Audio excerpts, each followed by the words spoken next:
A couple of days ago, I posted a video talking about the solve on this coin on Blood of the Dead. After I posted that video, I found some leaked inside information that confirms that what I was saying in the video about this coin is true. Along with this inside leaked info, I found out the truth about all of the secret rooms that were supposedly a super Easter egg on Black Ops 4 Zombies. This video is going to answer all of our questions and finally give us closure. For the coin, we had always thought that it was a cut interactable Easter egg, but recently, through people that know how to do advanced coding, and shout out Jack47, he was able to go in and determine that it is a narrative Easter egg. It's not supposed to be interactable, it's just telling a story. The way he learned this was looking directly into the scripting and into the coding around the coin to determine what it is. After learning this, I did some research, and my theory was that the coin was related to the Wolf King from Horizon. It was his actual currency from his time, and the reason why it's on Blood of the Dead is because we do have the presence of the Primus Templar Richthofen. After I had posted the video, I went through the comments, and shout out to Autumn Park Boulevard. They made a very interesting comment. They said, didn't a former QA tester say that it was a cut Easter egg where you could get a wolf to fight alongside you, but they cut it and turned it into Blood Wolf Fight, which is the perk?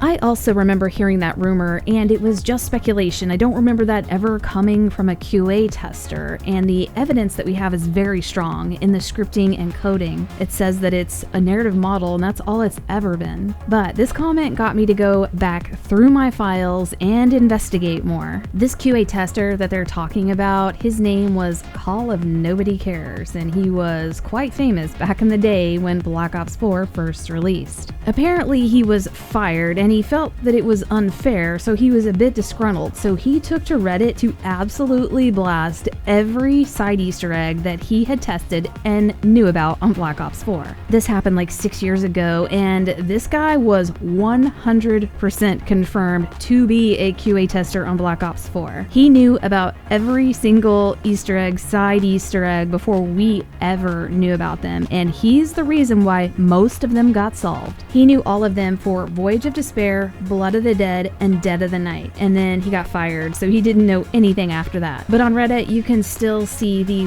wall of text of information of leaked Easter eggs, and then there's an Imgur where you can go and see his actual comments. Obviously, everything he posted got removed, but people screen capped. And I had faintly remembered him saying something about the coin and the bone shiv on Blood of the Dead, but it's been so long that I had forgotten about it. And here's what he said about the coin and the bone shiv.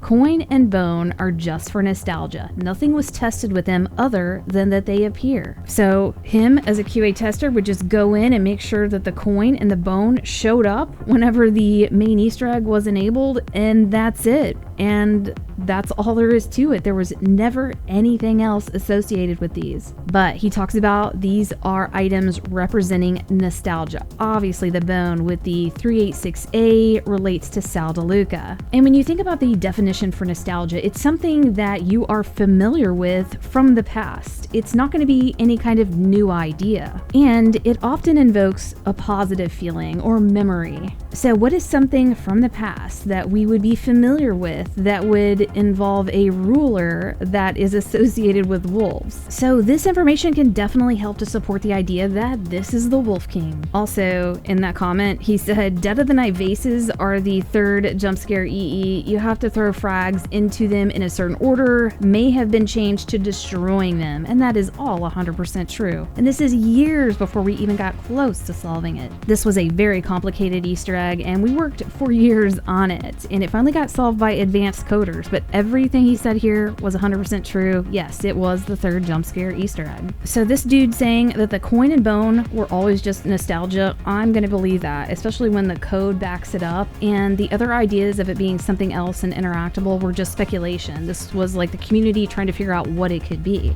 Call of Nobody Cares gave out so much information, and a lot of it was solved, but there are still things things he has said that were not solved, and obviously we continue to work on those. I won't get into that because there was a lot of information, but what I will share with you is what he said about these rooms on all of the maps that we thought were maybe some kind of secret room, super Easter egg. Every single zombies map in Black Ops 4 Zombies has some weird secret room other than Dead of the Night and Tagged or Toten. There's evidence to show that these doors open and that there is some kind of fleshed out room inside with furniture and everything. Advanced coders were able to open the doors and render in all the furniture that's supposed to be in there on Blood of the Dead. That's what you're seeing here. Also classified. And then Voyage of Despair and 9. I'll show you Voyage in just a moment. We speculated that maybe if you complete all of the main Easter eggs, you'll be able to have access to these rooms and there will be some kind of reward in it. We didn't know. Well, according to Call of Nobody Cares, one of the secret rooms on one of the maps we were supposed to be able to access. But the other secret rooms on the other maps did have a purpose, but the purpose was not for us to be able to get into them. Here's what he had to say, and again, he said this like 5 to 6 years ago.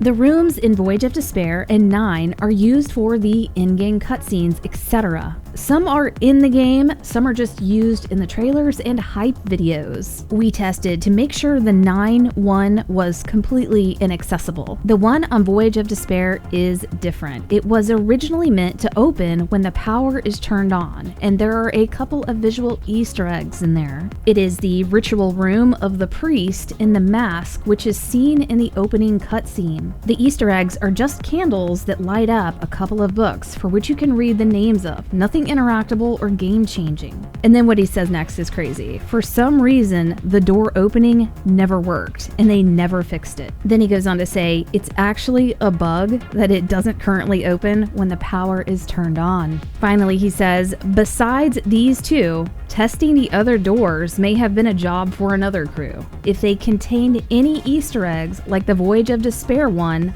I'd have heard about it. It sounds crazy that an entire room was inaccessible because of some bug they didn't fix, but that is the reality of how Black Ops 4 was. I heard personally from some of the higher ups that yes, there were a lot of glitches that did not get fixed and got overlooked. And that's because zombies at the time during Black Ops 4 wasn't priority. It was multiplayer and those modes that were priority. So I absolutely believe him, knowing what I know about, yeah, that door could have definitely been bugged and they never fixed it. What I think is cool is that there was supposed to be some kind of candle Easter egg in Voyage of Despair that you would light the candles and then you could read the books. So I feel like we have enough closure on the Voyage of Despair one. Yes, it was going to be a room for us to enter and it is bugged, and it is definitely a part of one of the cutscenes. For this secret room in 9, it's backed by this buildable table, and they actually sent QA testers in to make sure we could never get in it. But as glitchers, we figured out how to breach the door and get in there, and that's what led us to believe that it was some kind of secret room. Because most areas you tried to wall breach into, there were death barriers, but this one you could walk around in. For the supposed secret room in Blood of the Dead in the infirmary, he said, I don't recall that door ever being a part of anything. And when asked about these secret rooms and a possible super Easter egg, he said, as far as I know, there were no talks with QA about a super Easter egg up to my last day. Reading all of this, knowing what we know now, it does make sense, because Dead of the Night we could never find a secret room on, and we couldn't find one on Tagged or Toten either. So for that theory to be solid that every map is a part of some super Easter egg and you have to complete all of the main Easter eggs to access them, yeah, that theory falls apart because of those two maps not having rooms. So the real story is, yes, there was one room we were supposed to get into, but it wasn't going to be a secret because it was going to open when the power turned on. And all the other rooms on the other maps were most likely for in-game cutscenes or hype videos, or just a room where they could do some kind of filming. So we finally have closure on this. There is no super Easter egg secret rooms. It was never a thing. If you guys have seen conflicting information where other people are saying yes, they were secret rooms and they have better information, definitely comment down below. I would definitely like to look into it, but for this information information from Call of Nobody Cares, this guy has been right like 90% of the time. I have another video coming after this one that is about Mob of the Dead from Black Ops 2, and it's information we have never known about. It's really fun. But look out for that. Let me know what you guys think about this one, and we'll see y'all next video.